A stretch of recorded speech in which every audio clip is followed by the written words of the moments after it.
कई बार हम बहुत सारी बड़ी बड़ी चीज़ें करने के चक्कर में छोटी चीज़ों पे ध्यान देना अक्सर भूल जाते हैं, है ना।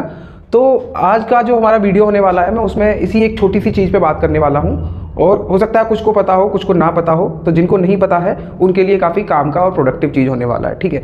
देखो, जैसे मान लो कोई एक नंबर है, ठीक है, जैसे 2 है, 2 का पावर 2 करते हैं आप तो कितना आता है, 4 आता है, ठीक है। 2 का पावर 3 करते हैं तो मतलब 2 का 3 टाइम मल्टीप्लाई करना ही तो है, तो वो कितना आएगा, 8 आएगा, ठीक है। ऐसे ही आप 2 का पावर 1 मतलब वो 2 ही है, ठीक है।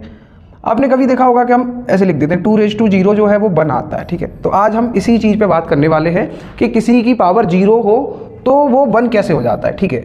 तो ये बहुत प्यारा सा टॉपिक है, ठीक है, जिस पे हम बात कर सकते हैं। अब देखो, इसमें बहुत छोटी सी और 8/9 की चीज़ और कॉन्सेप्ट लगने वाला है, ठीक है। उसको अगर आपने ध्यान दिया होगा कभी तो आप उसको रिलेट कर पाएंगे, ठीक है। देखो, जैसे मान लो 2⁻0 का मतलब क्या है, या 2 या कोई भी कांस्टेंट मान लो a है, इसकी पावर 0 या x की पावर 0, कोई भी चीज़, इसका मतलब क्या है। देखो, 0 कब आता है, 0 आता है जब सेम नंबर में से आप, जैसे मान लो कोई एक बाई एक नंबर है जिसमें से आप बाई को ही सब्ट्रैक्ट करोगे तब क्या आएगा, 0।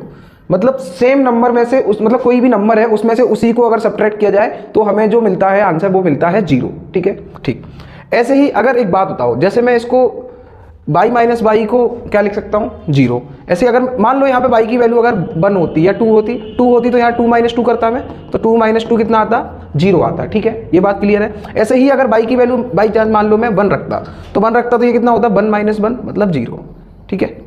तो जो ये 0 आपको यहाँ दिख पा रहा है, किसी को भी मान लो ये वाला चाहे ये वाला चाहे ये वाला, इनमें किसी को भी आप क्या करो कि 1 - 1, 2 - 2, 3 - 3, जो आपका मन करे वो लिख सकते हो आप, ठीक है। कुल मिलाकर मैं ये कहना चाहता हूँ कि जो एक नंबर लो उसमें से उसी नंबर को सब्ट्रैक्ट करो तो 0 आता है, तो उस 0 को हम ऐसे भी तो लिख सकते हैं, ठीक है। तो जैसे मान लो ये है x, तो x⁻² ये 0 लिखा हुआ है, ठीक है। तो मैं इसको क्या ऐसे लिख सकता हूँ, x⁻1 - 1, ठीक है। इसमें तो कोई दिक्कत वाली बात है नहीं, क्योंकि 1 - 1 जो होता है वो ही क्या है, 0 है। देखो, ये थॉट को प्रोवोक करने की, थॉट प्रोवोकिंग बात है, ठीक है। ये मतलब हम कॉन्सेप्ट को कैसे विजुअलाइज करते हैं, हमारा थॉट प्रोसेस कैसे डेवलप होता है, ये सब पे मैथमेटिक्स में काम करने की जरूरत होती है। इससे हमें बहुत सारी चीज़ें क्लियर होती हैं, ठीक है। तो यहाँ हम देख पा रहे हैं कि 1 - 1 को हम 0 या 0 को 1 - 1 लिख सकते हैं, अच्छा, ठीक है। मल्टीप्लीकेशन में पावर ऐड या सब्ट्रैक्ट होती है अगर सेम बेस हो तो, नंबर सेम हो तो, ठीक है। तो इसको मैं ऐसे लिख सकता हूँ x⁻1 मल्टीप्लाइड बाई x⁻−1, ठीक है। देखो, x⁻1 x⁻−1, इसको आप x की पावर में लिखोगे तो यही लिख पाओगे 1 - 1 जो कि 0 है, ठीक है। एक्सपोनेंट वाला 9th क्लास में 8th क्लास में आप चैप्टर पढ़ते हैं, उसमें आप ये सारी चीज़ें सीखते हैं कि जैसे a⁻m अपॉन a⁻n जो होता है उसको हम लिख सकते हैं a⁻m-n। जो नीचे पावर होती है इस पर, उसको ऊपर ले जाने पर वो कितनी हो जाती है, माइनस हो जाती है, या फिर ऊपर से नीचे लाएंगे तो माइनस हो जाएगी, अगर माइनस है तो ऊपर जाके प्लस। कुल मिलाकर न्यूमरेटर से डिनोमिनेटर या फिर डिनोमिनेटर से न्यूमरेटर में शिफ्ट करते टाइम पावर का साइन चेंज होता है, प्लस से माइनस और माइनस से प्लस होता है, ठीक है।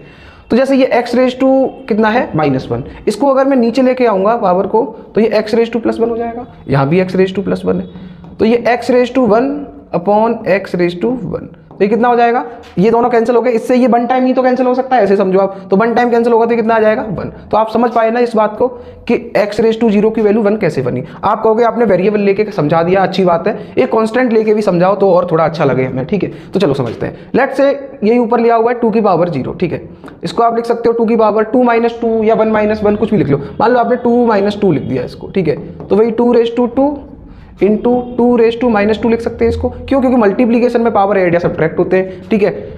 तो ये 2⁻2 है ऊपर, और नीचे 2⁻2 ये -2 जो ऊपर है वो यहाँ नीचे आएगा तो प्लस हो जाएगा। बोले तो ये 4/4, 4 का 4 में डिवाइड करोगे तो 1 टाइम जाएगा। तो देखो 2⁻0 कितना आया, 1 आया। किसी की भी पावर 0, 10⁻0, 20⁻0, 1000⁻0, कोई दिक्कत नहीं है, ठीक है। लेकिन इसमें एक चीज़ हमें ध्यान रखने वाली है, वो ये है कि जो भी जिसकी भी पावर आप 0 कर रहे हैं वो खुद नॉन जीरो होना चाहिए, ठीक है। नॉन जीरो का मतलब है कि वो 0 नहीं होना चाहिए। आप ये नहीं कर सकते 0 की पावर 0 क्या 1 होगा, तो ये देखो, ये वो चीज़ है जो मैथमेटिक्स में डिफाइंड नहीं है, तो ये अनडिफाइंड है, नहीं पता हमें, ठीक है, ये अनडिफाइंड है। इसलिए ये जो कॉन्सेप्ट हम जो बात कर रहे हैं कि किसी की पावर 0 होगा तो वो 1 आता है, ये नॉन जीरो नंबर्स के लिए है, ठीक है। नॉन जीरो नंबर हो, कांस्टेंट, वेरिएबल जो भी हो, केवल नॉन जीरो के लिए। 0 अगर आया तो वो अनडिफाइंड हो जाएगा, उसके बारे में हमें नहीं पता, ठीक है। वो डिफाइंड ही नहीं है मैथमेटिक्स में, इसलिए ये अनडिफाइंड है। 0 की पावर 0 क्या होगा, इसका मतलब यहाँ से हम कंक्लूड कर पा रहे हैं कि कोई भी नॉन जीरो जो नंबर है या वेरिएबल कुछ भी, उसकी पावर अगर आप 0 करते हैं तो वो 1 के इक्वल आता है। ठीक है, आई होप आपको ये इंटरेस्टिंग सी बात अच्छे से क्लियर होगी। ठीक है, और अगर आपको कोई डाउट आता है तो आप कमेंट सेक्शन में बिल्कुल पूछ सकते हैं, मैं ट्राई करूंगा कि आपको क्लैरिफाई कर पाऊँ सारी चीज़ें जो भी हैं। और भी आप जो भी टॉपिक चाहते हो कि इस पर वीडियो बननी चाहिए किसी भी चीज़ पे, वो आप मुझे कमेंट सेक्शन में बता सकते हैं, तो उस पर मैं वीडियो बनाने का ट्राई करूँगा। Thank you so much for watching the video.